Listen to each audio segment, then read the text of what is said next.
Salute professore. Sì. A noi altri napoletani toglieteci questo poco di sfogo fuori al balcone. Già. Io per esempio, professore, a tutto rinunzierei, tranne a questa tazzina di caffè presa tranquillamente fuori al balcone dopo quella mezz'oretta di sonno che uno si è fatto dopo pranzo, sapete? Quel poco di stordimento. Scusate, E me la devo preparare io stesso con le mie mani. Sono gelosissimo. Eccolo. Ah, no, mia moglie, no. Mia moglie non collabora. No, sapete, è molto più giovane di me e la nuova generazione ha perduto queste abitudini che secondo me, poi sotto un certo punto di vista, sono la poesia della vita. Perché oltre a farvi occupare il tempo, vi danno pure una certa serenità di spirito. Bravo. E poi chi mai potrebbe prepararmi una tazzina di caffè come me la preparo io, con lo stesso zelo, lo stesso amore? Capirete che dovendo servire me stesso seguo le vere esperienze e non trascuro niente, ma proprio lo faccio con tutte le regole. Per esempio, vedete, professore, sul becco, lo vedete il becco?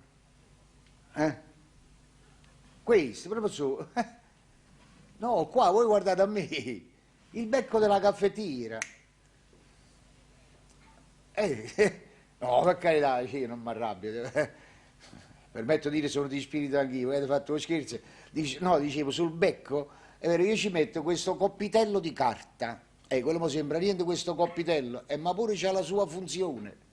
E già perché il fumo denso del primo caffè, che è poi quello più carico, non si disperde, anzi rimane dentro e profuma tutto l'ambiente, lo prepara per ricevere la sostanza, il caffè. Come pure, professore, ricordatelo, prima di versare l'acqua, sì, che secondo me deve bollire un paio di minuti per raggiungere quelle calorie, prima di versarla, vi dicevo, nella parte interna della capsula bucherellata, no, dall'altra, dove si versa l'acqua, voi chiudete la capsula, poi la capovolgete, dove si versa l'acqua?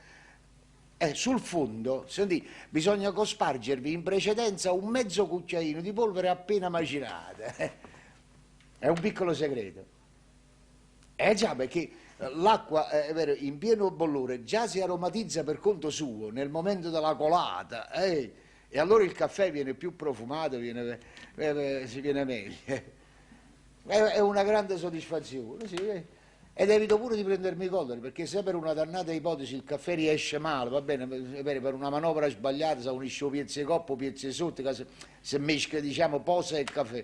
Siccome l'ho fatto con le mie mani, non me la posso prendere con nessuno, mi convinco che è buono lo stesso, ma lo bevo e ti saluto. È un altro poco. Però so, voi pure vi divertite qualche volta. E come no, perché io vi vedo fuori al balcone a fare la stessa funzione. La mattina presto, sì, vi vedo col giornale. Sì, e io pure. Sì, proprio le stesse abitudini. Anzi, siccome, come vi dicevo, è vero, mia moglie non collabora, me lo tosto da me. Sì, e quello poi è la cosa più difficile. Indovinare il punto giusto di cottura. O colore, professore, il colore. A manto di monaco, color manto di monaco. Sta capito, professore? Permettete? No. E che profumo. Una meraviglia. Scusate, professore. Ehi. Questo non è caffè, questo è cioccolato.